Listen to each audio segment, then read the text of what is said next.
Hello everyone, I'm Chase Lee reporting for DallasMovieScreens.com and welcome back to my continuing coverage of the 2017 Dallas International Film Festival, and that's backwards so you can see how tired I am. Alright, so there you go, and this is the sixth film from the festival that I've seen, and it's Buster's Malheart. Now you're thinking to yourself, what is this? Please tell me now. Well, alright, I'm going to try my best to not spoil anything because this is a very interesting movie and the most unique thing I've seen at the festival thus far. Now, before going into it, I did not read the plot synopsis. I didn't know what it was about. The only reason I wanted to see this is because Rami Malek was in the film, and I have seen 4 episodes of Mr. Robot, and he is fantastic on that show. So I'm a huge fan of him now, and so, because a little side story just real quick. First thing I ever saw him in was Need for Speed.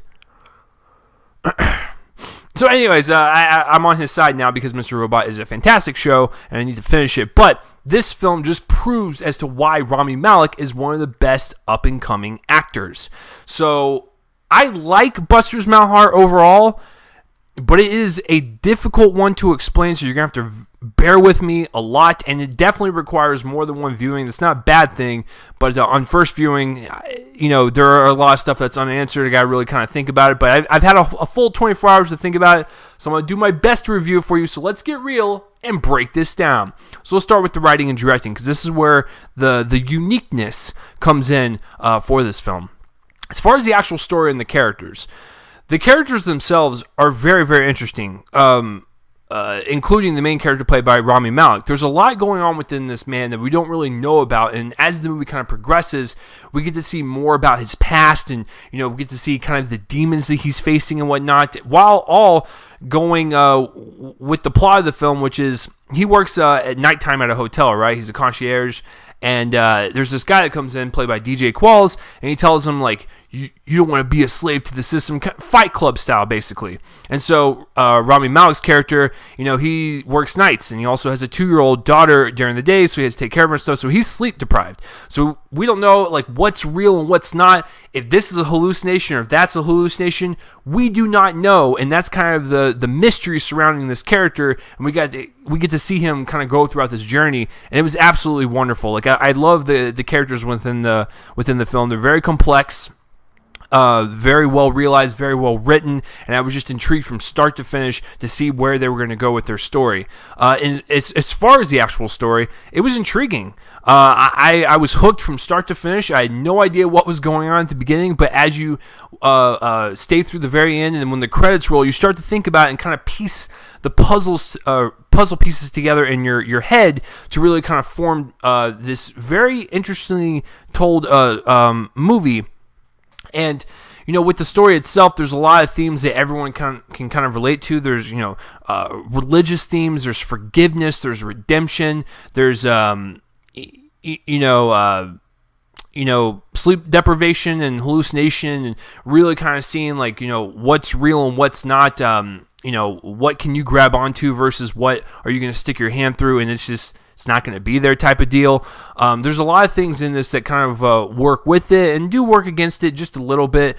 But the best way I can describe this movie, it's like if Fight Club, Mr. Robot, Donnie Darko, and Bad Santa come together. And the Donnie Darko and Bad Santa actually comes from the director's mouth herself. So there you go. Yeah, so anyways, I was intrigued from the story. Now, the twist at the very end wasn't really like, whoa, that was revealing, because I kind of picked up on it at the very beginning, but the way the movie ends does raise a lot of questions and really kind of forces you to put the film together in your head, because it is told in a non-linear fashion that has to go with the director's vision, which I thought was outstanding. She keeps you on your toes and the edge of your seat the entire time. There's not one dull moment, because you're just like, what is going on?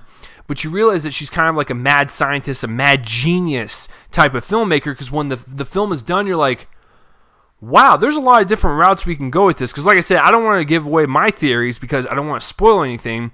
The whole nighttime hotel clerk with family and whatnot, Rami Malek plays the father. That's all I want to give you. And of course, DJ Qualls coming into his life. So as far as the direction goes, like I said, it almost felt like a book almost. And it even looks like a book at one point, because there is, at the very end, the epilogue is actually spelled out on screen. But it did feel like a novel. It felt like we were jumping back and forth in this nonlinear fashion without it feeling too jumbled or too confusing. They were scenes that we could fully grasp as an audience, but she was also not spoon-feeding us going, all right, this is what the movie's about. No, you kind of can interpret it for yourself and determine what is real and what isn't as you are watching it. And I really do appreciate that, making this ambitious, bold film that did have like elements of a Mr. Robot, which I thought was kind of ironic since Rami Malek is on that show and he's in this movie. So I really do appreciate the kind of vision for this film. I appreciate the boldness of this film.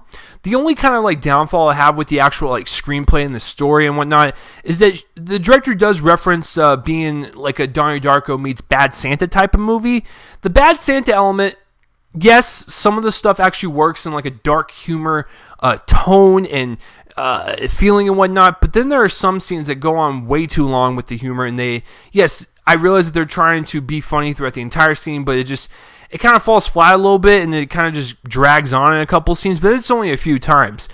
The other times the dark comedy actually hits, oddly enough, and it doesn't feel like it's in a different movie. It oddly enough fits. So I will give her credit on that, but just the whole some of the comedic scenes just don't work for me. Acting wise, everyone is wonderful. Rami Malek is a talent. I'm telling you this. He has so much depth within his character.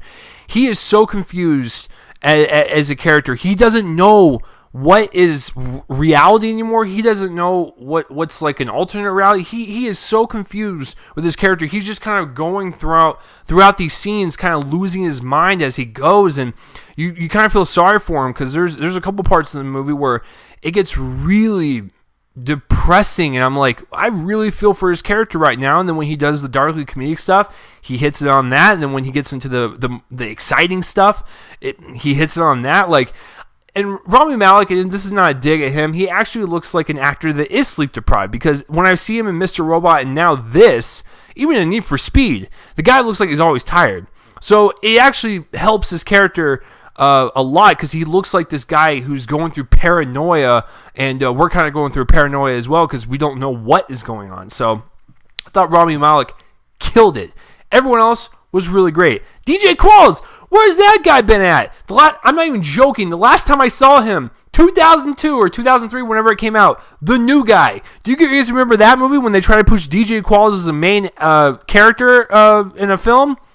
Yeah, that was a long time ago. That was like 15 years ago. That was the last time I ever saw that guy. So it was just very weird to see him. But he did a very good job. He's a nice supporting actor. The woman that plays his wife, very good. And the daughter, his daughter that plays 2 years old in the movie, she was great. She was adorable. She was charming. And I really felt the connection between that mother-daughter bond of him really, really caring about his family and whatnot, and his daughter. So yeah, I really like the acting quite a bit, and Rami Malek killed it. Cinematography-wise, great. You might think like, oh, this place takes place mostly in a hotel and sometimes out in the woods, and like you can get kind of boring with your shots, but no, the cinematographer really does a good job to try to, put stuff in different corners of the frame, or, move the frame up a little bit and just position the characters in such a unique way that you will always have visual eye candy as you're watching this, just kind of as an extra supplement, if you will, as you're trying to figure this movie out story-wise in your head. So visually, it looks very good. Editing-wise, the movie's about an hour and 46 minutes long. It's the longest film I've seen at the festival so far, but yet I did not feel the length because I was just so vastly intrigued about what was going on that I just wanted to keep it going because I was still trying to figure out stuff in my head. I'm just like, I feel like this is a smart movie for sure, and I like movies like that. I like movies that don't, hold this like little spoon up to your mouth and go, all right, open up. This is what's going to happen in this scene. No, the director was like, I'm going to give you the pieces. You figure out what it means, and it can mean different things to different people. Like I said, I have a theory. I don't know if that's what it was, but, it's there.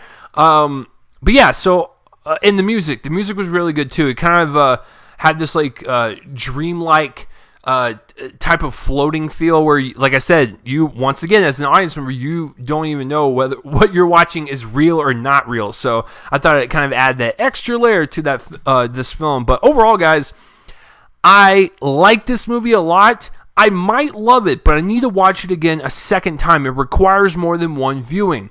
But on the first viewing stance, I really liked it, and I can appreciate the bold, ambitious nature that this director took this story, because this is one of those scripts to where, like, if someone read this, he'd be like, I'm not giving you money for this. Like, who's going to go see this? So I'm glad that independent film is breathing well and alive to where films like this can get made.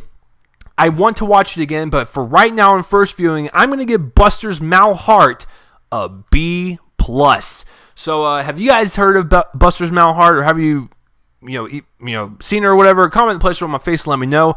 I'm Chase Lee, reporting for DallasMovieScreens.com, and come on back for my continuing coverage of the 2017 Dallas International Film Festival. I apologize that this review was not coherent, but this is one of the hardest movies to describe and one of the hardest movies to review, but so much fun watching it. So I will see you guys next time for the next one I'm going to cover.